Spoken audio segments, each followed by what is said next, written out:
Hello बच्चों, मैं selfie sir आप लोग का बहुत बहुत स्वागत करते हैं अपने चैनल AKS सर आजमगढ़ में। बच्चों हम लोग पढ़ेंगे कक्षा 8 के मैथमेटिक्स, ठीक है, जिसमें हम शुरू से पढ़ाने शुरू कर रहे हैं। और पहला चैप्टर है परिमेय संख्याओं पर सक्रियाएँ। पहला चैप्टर आप लोगों का है परिमेय संख्याओं पर सक्रियाएँ, यानी कि सक्रियाओं का मतलब यह है कि उस पर जोड़ घटाना गुणा भाग ये सब सीखेंगे सक्रियाओं में। तो परिमेय संख्या के बारे में हम पहले भी वीडियो बना चुके हैं, और यदि जो बच्चे परिमेय संख्या के बारे में नहीं जानते हैं वो उस वीडियो को जाके देख लेंगे, ठीक है। और हम लोग इसमें से कुछ क्वेश्चन करेंगे, ठीक है। तो अब स्टार्ट है, ये कक्षा 8 की पूरी मैथ को ख़त्म करेंगे। तो चलते हैं एक्सरसाइज की तरफ, ठीक है। एक्सरसाइज में प्रश्न नंबर 1 जो है लिखा है सरल कीजिए। व्यास 1 में जो प्रश्न नंबर 1 है उसमें सरल कीजिए लिखा है। प्रश्न 1 में लिखा है सरल कीजिए, ठीक है, सरल कीजिए। तो सरल करने के लिए दिया है, क्या दिया है सरल करने के लिए? 2 क्वेश्चन दिया है सरल करने के लिए। पहला सवाल यह है कि 4/5 प्लस माइनस 2/5 इसको सरल करने के लिए कह रहा है। सरल का मतलब ये होता है बच्चों कि जो सामने दिखाई दे रहा है कुछ कठिन दिखाई दे रहा है, कुछ बड़ा दिखाई दे रहा है, तो कुछ बड़ा देखने में बड़ा दिखाई दे रहा है, उसको कुछ अरेंज कर दिया जाए और उसको देखने में छोटा कर दिया जाए। छोटा दरअसल होता नहीं है, देखने में छोटा होता है। मतलब ये इतना जगह लेने पर लिखा गया, यानी 4/5 प्लस माइनस 2/5 इतना बोला जा रहा है, ठीक है। इसको कोई एक ऐसी चीज़ लिख दिया जाए, मतलब ऐसी कुछ संख्या लिख दिया जाए जो छोटी हो जाए, ठीक है, सिंपल हो जाए। जैसे कि मैं बोल दूं कि मुझे आप दे दीजिए कितना 10 रुपया प्लस 10 रुपया प्लस 10 रुपया। तो इस चीज़ को मैं सरल करके ये भी बोल सकता था कि आप हमें दे दीजिए कितना 30 रुपया। तो ये देखिए आपका ये सवाल है और इसको ये सरल करके ये बोल दिया गया, बस यही समझ लेना, ठीक है। तो जैसे आपका ये सवाल है, ठीक है, इसको सरल कर देना है, ठीक है। तो कोई आपको ये बोल रहा है तो उसको आप सरल करके क्या बोल सकते हैं, वही बात है, ठीक है। तो चलिए इसको करते हैं। परिमेय संख्या में जोड़ घटाना गुणा भाग सब कुछ हम बता दिए हैं पिछले वीडियो में।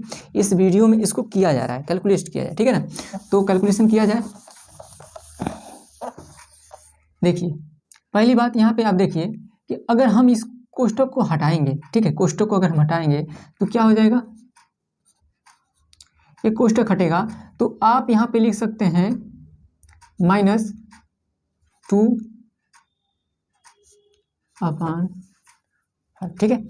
ये हो जाएगा आपका, देखिए 4/5 -2/5, 4/5 माइनस 2/5, ठीक है। यहाँ पे माइनस कैसे आया, तो आप लोग यहाँ से समझ जाइए कि जैसे कोई 3/4 लिखा है, अगर यहाँ पे माइनस है तो इसको हम यहाँ पे भी माइनस लिख सकते हैं, ठीक है, इसके सामने। इसका अर्थ यह है कि ये माइनस है, जो अंश है वो माइनस है। इसका अर्थ है कि 3 में 4 का भाग देंगे, जो रिजल्ट दशमलव में वगैरह जो भी आएगा वो माइनस में है। और इसको ये भी लिख सकते हैं कि 3/-4, इसका अर्थ है हर माइनस में। तो ये तीनों बातें लिख सकते हैं आप। और दूसरी बात, यहाँ पे प्लस था तो ये हुआ क्या होगा, तो दरअसल मैं इसके आगे का माइनस को इसके सामने लिख लिया हूँ, ठीक है। तो इसके सामने कैसे लिखा होगा, देखिए यहाँ पे पहले तो प्लस था तो इसके सामने मैं लिख लिया हूँ ऐसे -2/5। अब ये अब कोष्ठक को जैसे हटाएंगे तो जैसे ही कोष्ठक को हम हटाएंगे वो प्लस और माइनस का गुणा हो जाएगा। क्या हो जाएगा, प्लस और माइनस का गुणा हो जाएगा। तो प्लस माइनस का गुणा होता है तो क्या होता है, माइनस होता है, और ये माइनस हो जाएगा और ये 2/5 हो जाएगा। कुल मिला जुला के हम लोग ये लिख सकते हैं। समझ में आया होगा, जरूर से जरूर समझ में आया होगा। नहीं समझ में आया है तो आप ये समझ लीजिए कि प्लस का गुणा प्लस में जब होता है ना तो आपका प्लस मिलता है, इतना याद रखिएगा। और माइनस का गुणा जब माइनस में होता है ना तो आपको प्लस मिलता है, ठीक है। अब माइनस का जब गुणा प्लस में होता है तो माइनस मिलता है, और प्लस का गुणा जब माइनस में होता है तो भी माइनस मिलता है, ठीक है। इस बात को आप याद रखेंगे। ये प्लस का मतलब ये है कि कोई मतलब पॉजिटिव संख्या, ये इसका यहाँ पे आप संख्या समझेंगे, ठीक है ना। जैसे कि यहाँ पे प्लस प्लस कह रहे हैं, यहाँ पे कोई पॉजिटिव संख्या का कोई पॉजिटिव संख्या के साथ गुणा होगा तो वो जो संख्या मिलेगी पॉजिटिव मिलेगी, ये समझना है, ठीक है। कोई ऋणात्मक संख्या का गुणा ऋणात्मक संख्या के साथ में होगा तो वो संख्या गुणा आप तो नॉर्मली कर लीजिएगा, पढ़ना तो सबको आते हैं तो पढ़ लीजिएगा, लेकिन वो संख्या जो भी मिलेगी वो पॉजिटिव मिलेगी, ठीक है, धनात्मक मिलेगी। और कोई ऋणात्मक संख्या और कोई धनात्मक संख्या का आपस में गुणा होगा तो गुणा नॉर्मली कर लेंगे, बाकी जो चिन्ह होगा ऋणात्मक मिलेगा, ठीक है। और यहाँ पे अगर धनात्मक और ऋणात्मक का गुणा जब कराएंगे ऐसी संख्याओं को तो आपको ऋणात्मक चिन्ह मिलेगा, ठीक है। ये संख्या ही ऋणात्मक मिल जाएगी, ठीक है, ये बात होती है। तो उस तरह से हमें यहाँ लिख लेंगे। और आप लोगों को अगर जनरल है सामान्य नियम से इसको हल करना है तो सामान्य नियम से आप इसका यहाँ पे गुणा कराएंगे, इसका यहाँ पे गुणा कराएंगे, इसका आपस में गुणा करा के इसको हल करेंगे, ठीक है। तो आप या तो ट्रिक लगा दीजिए, ट्रिक से बहुत जल्दी आंसर आ जाएगा, तो पहले ट्रिक लगा के आंसर ला दें, फिर सामान्य वाला भी कर देना। तो ट्रिक ये होता है कि जब हर समान होते हैं, ठीक है, जो दो परिमेय संख्याओं के हर जब समान होते हैं, जो दो भिन्न होती है दोनों के हर जब समान होते हैं तो एक हर को लिख लिया जाता है, ठीक है। एक हर को क्या कर लिया जाता है, लिख लिया जाता है। और अंश में ये जो चिन्ह है ना, बस वही चिन्ह को लेकर हल कर लिया जाता है। यानी कि यहाँ पे 4 है और माइनस यहाँ 2, ठीक है, ये लिख लिया जाता है। ये क्या हो जाएगा, 2/5 हो जाएगा। ये आपका आंसर आ गया, ये आपका ट्रिक के माध्यम से आया, ठीक है। और जनरल नियम से क्या होता है, जनरल आप सामान्य करना चाहेंगे तो सामान्य में ये साइड में हम सामान्य कर दे रहे हैं, इसका गुणा यहाँ पे होता है, ठीक है। तो यानी कि 4 × 5 माइनस 2 × 5 अपान 5 × 5, ये होता है सामान्य, ठीक है। वैसे कोई भी संख्या होती है ऐसे सामान्य किया जाता है। दरअसल आपका 1 बार 5 ऐसे इसलिए लिखा जाता है ना कि यहाँ से 5 कॉमन हो जाता है, नीचे का 5 खत्म हो जाता है, तो कुल मिलाकर यही बचता है, इसीलिए आपका ये डायरेक्ट ट्रिक में ऐसे सेट हो जाता है, ठीक है। फिर भी आप चलिए हम लोग इस तरह से कर लेंगे, तो ये हो जाएगा आपका 20, ये हो जाएगा 10, ये हो जाएगा 25, ठीक है, गुणा कर लीजिएगा। और ये हो जाएगा ऊपर का घटाने के बाद 10 आ जाएगा, नीचे 25 है। आप ये देखिए अभी कट रहा है, जैसे कि आप परिमेय संख्याओं के समानता का नियम पढ़े होंगे कि जैसे कि 1/2 है, ये किसके बराबर है, 2/4 के बराबर है, ये किसके बराबर है, 4/8 के बराबर है। ये समानता का नियम होता है, ठीक है। ये समानता का नियम से यानी कि इसको काट के ऐसे संख्या कर दिया जाए जो अब ना कटे, है ना, इसके आगे ना कटे। जैसे कि इसको काट सकते हैं, किससे, 5 से काट दें, तो 5 से काट देंगे तो क्या बचेगा, ये हो जाएगा, 5 से काट दीजिए इसको तो ऊपर बच जाएगा 5 से काटेंगे 5 दूना के 10 और 5 × 25 यानी 2/5 आपका आंसर आ जाएगा, ठीक है। तो ये भी है, ये थोड़ा सा जनरल नियम है, यहाँ पे शॉर्ट ट्रिक से लगाएंगे, आप लोग इसको नहीं लिखेंगे, आप लोग इससे रास्ते से चलेंगे, क्योंकि आप लोगों को कंपटीशन में जल्दी से आपको आंसर पाना रहेगा, तो आप ये सब इस्तेमाल कंपटीशन में करना ज़रूरी होगा, इसलिए ये जनरल जानते रहिए, जनरल भी होता है, ठीक है। और एक और नियम होता है जो एलसीएम लेकर लगाया जाता है। तो एलसीएम दरअसल आपको यही समान ही हर समान करने के लिए ही एलसीएम लिया जाता है, क्योंकि बड़ी बड़ी जब संख्याएँ मिलती हैं तो हमारे पास उनको दोनों हरों को समान करने के लिए वो एलसीएम ही हमारा एक रास्ता रहता है जिससे हम लोग हरों को समान कर पाते हैं, ठीक है। और समान करने के बाद इसके बाद आगे का काम हो जाता है, ठीक है।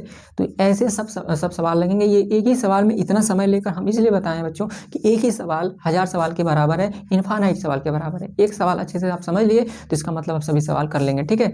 तो बने रहिए वीडियो के साथ। ये पहला क्वेश्चन हमको आशा है कि पूरा समझ में आ गया होगा, और इसका शॉर्ट स्क्रीन ले लीजिए, ठीक है, और नोट कर लीजिएगा। और आगे कोई भी क्वेश्चन, ऐसा भी कोई भी क्वेश्चन होगा तो आप तुरंत उसको करिएगा। और हाँ, इस चीज़ को मेनली रूप से आप एकदम इंपॉर्टेंट समझिए, इस चीज़ को आप याद रखिएगा, ठीक है, कि कोई धनात्मक संख्या के साथ जब गुणा होती है तो धनात्मक ही मिलता है। ये सारी पॉइंट्स बातें हैं, इसको याद रखेंगे, ठीक है।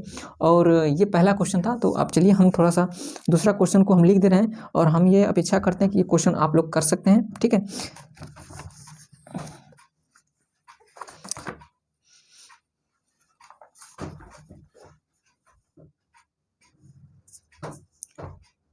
अगला प्रश्न हम नोट कर दिए हैं, ठीक है। अगला प्रश्न जो दूसरा प्रश्न है, सरल कीजिए इस क्वेश्चन को, आप देखिए और समझिए कैसे लगेगा, ठीक है। ये भी बिल्कुल आसान है, कुछ नहीं, पहले तो कोष्ठक हम लोग तोड़ लेंगे, ठीक है। तो देखिए क्या किया जाएगा, पहले तो हम इनका कोष्ठक हटाएंगे। अब पहले एक बात ये याद रखिए कि जब यहाँ पे भी माइनस है, यहाँ पे अंश और हर दोनों में माइनस है, ठीक है। तो जब अंश और हर दोनों में माइनस है तो आप ये सोचिए, इस माइनस को भी इसके सामने ला सकते हैं, ठीक है, और इस माइनस को भी इसके सामने ला सकते हैं।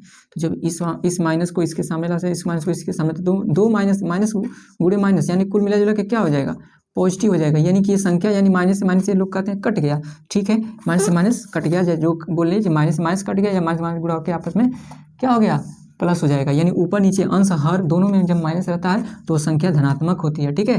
तो यानी कि हमारा ये पूरा का पूरा धनात्मक दिया है, यहाँ पे ये निगेटिव है तो इस निगेटिव को इसके सामने कर लेंगे, ठीक है। ये हम कोष्टक तोड़ते हुए कर ले रहे हैं, तो आप इसको लिख सकते हैं 4/5 और ये माइनस इसके सामने लिख लेंगे, तो प्लस का गुणा हम निगेटिव के साथ कराएंगे तो हमारा निगेटिव मिल जाएगा, यानी यहाँ पे बीच में मिल जाएगा निगेटिव, ठीक है।